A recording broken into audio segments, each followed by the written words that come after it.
Hey guys, it's Laura Kate. Hey, I learned from a photographer that at 7 a.m. and 7 p.m. it's like the low lights and it's the best for photography.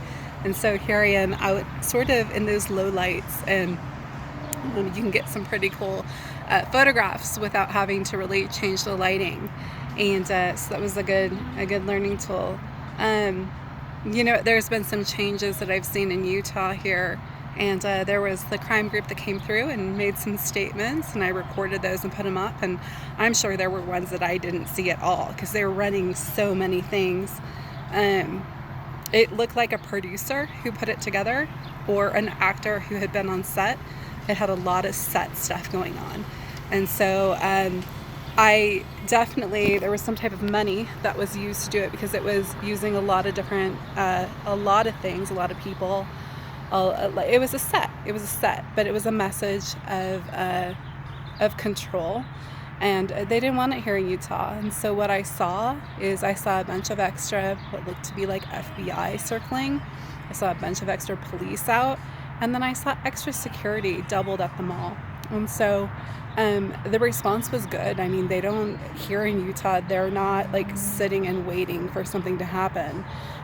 Neither are they making it blatant and known that they're adding all that extra stuff. But, I've been around enough to see an appropriate response, and I would definitely say from that end, they are definitely trying to cut down on crime.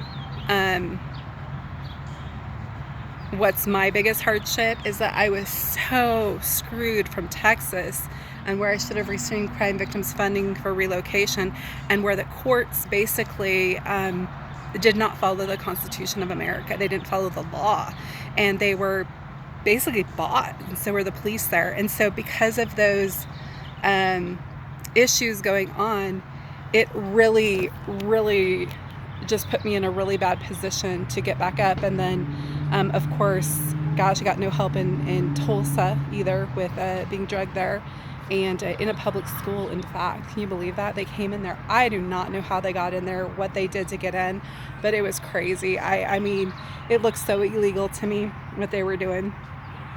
It's the same thing they were doing here in Tulsa. They were doing it in the streets and in the malls. In the public school, they had to have permission to come in. They were doing the same exact kind of sets and stages and people, and drugging the kids and drugging myself. It's one of those things where these people have lost their minds. They have lost their minds, and they need to be stopped. What's their agenda? Snow and Edis at the background. What are the players' agenda? I think fame and fortune. I think they're pulling them in with fame and fortune. I've seen that enough around with being around in Hollywood that people go after that. A star key player that's famous, that's totally crude, calls them up. They might be interested. Offered a contract with a little bit of money, they might be interested. They might not even know totally what they're playing in, but the thing is, they need to. And if they're portraying, I mean, these people would have to be really stupid to not understand that this is a human trafficking set that they're putting together. So I would have to say, even if they don't understand all of the story or all of the players, that they are playing into something that's pretty easy to understand for most people. Why would they do it? Orange Iguana, laws are illusion.